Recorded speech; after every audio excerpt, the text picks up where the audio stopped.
opponents' surprise, Lincoln won the presidential election in 1860.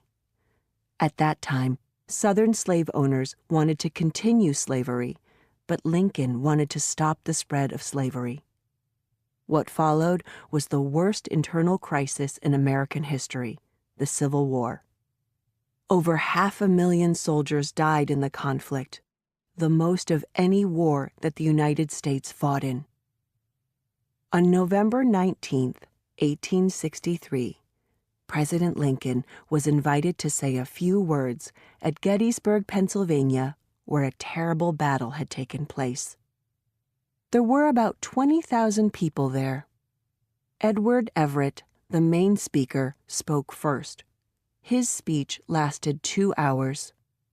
Lincoln followed Everett with a 2-minute speech. His speech was short, but those 2 minutes might have had more significance to U.S. history than any other 2 minutes. When he finished, everyone was silent.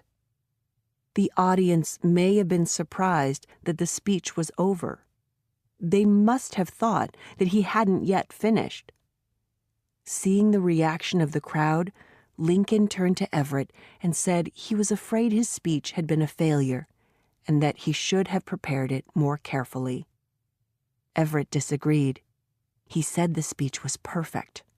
He said the president had said more in 2 minutes than he, Everett, had said in 2 hours.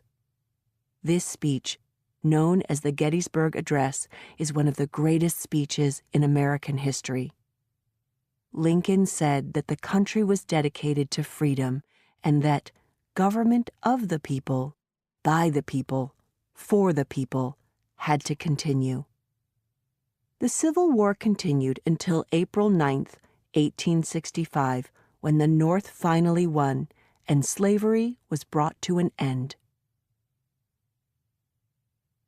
Have a great day. How to listen and use vocabulary fluently like a native. The key to success is practice, practice all the time. Let English sounds fill your space naturally with podcasts. Make it a habit to listen to podcasts on a variety of topics anytime. And you will remember how to use vocabulary in everyday conversations. Exploring the ocean. When she first explored the ocean, Sylvia Earle thought the sea was too large to suffer harm from people, but not today.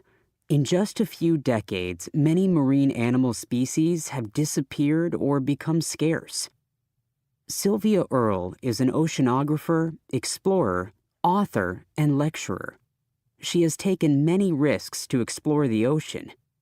If you added the hours she has spent underwater, it equals more than 7,000 hours, or about 292 days.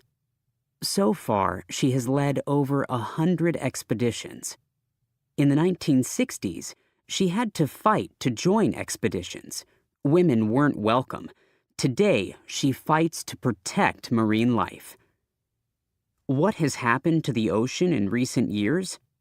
Unfortunately, many harmful things have happened. For millions of years, sharks, tuna, turtles, whales, and many other large sea animals lived in the Gulf of Mexico without a problem. But by the end of the 20th century, many of these animals were starting to disappear because of overfishing. Drilling for oil and gas on the ocean floor has also harmed many sea animals. Earle has won many awards for her work.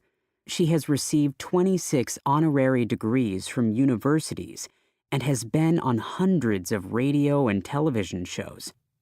In her effort to protect the ocean, she has lectured in more than 90 countries and has written more than 200 publications.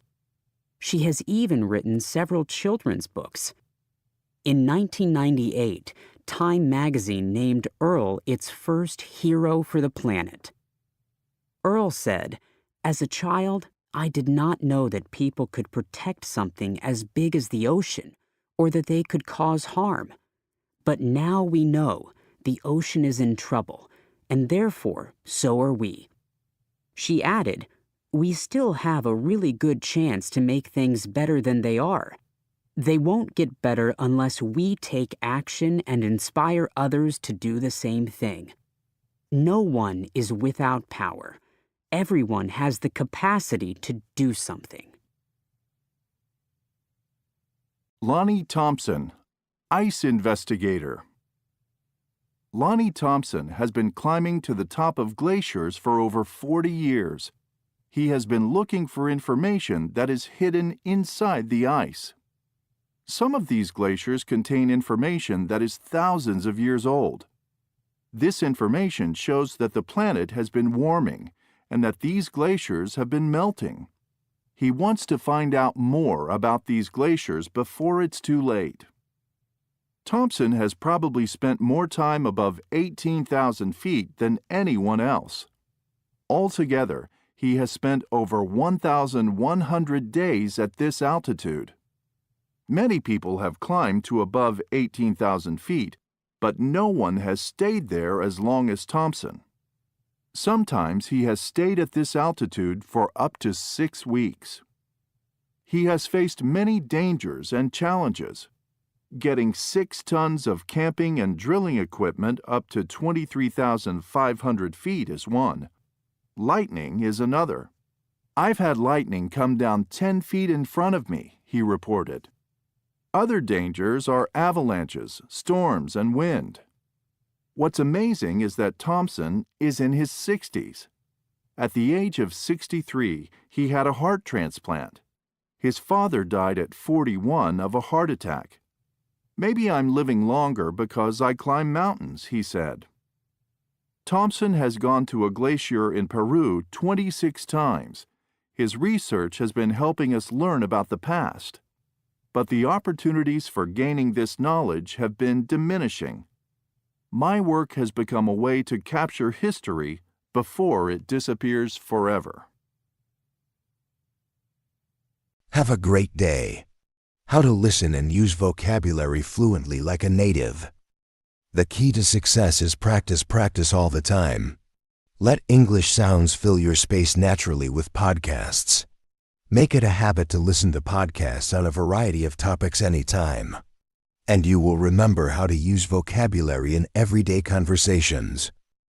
Washington, D.C. Tourists from all over the world visit Washington, D.C., the capital of the United States. Is D.C. a state? No, it isn't. What exactly is D.C.? D.C. means District of Columbia. The District of Columbia is a special government district. More than 700,000 people live in Washington, D.C. Washington doesn't have factories. Government and tourism are the main businesses of Washington. Washington doesn't have tall buildings like other big cities. Many Washington workers don't live in Washington. They live in nearby states, Virginia and Maryland. Washington has a good subway system. It connects Washington to nearby cities in Virginia and Maryland. Tourists come to see the White House, where the president lives. They also want to see the Capitol. The Capitol, the building where Congress meets, is on a hill. Senators and representatives from each state work on Capitol Hill. They make the country's laws. Besides government buildings, Washington also has many interesting museums and monuments. The Smithsonian Institution has 17 museums in Washington. Tourists don't pay to see government buildings and museums. But people need tickets to reserve a time to see many places because they are crowded. A trip to Washington, D.C. is an enjoyable and educational experience. Times Square. I live in New York City.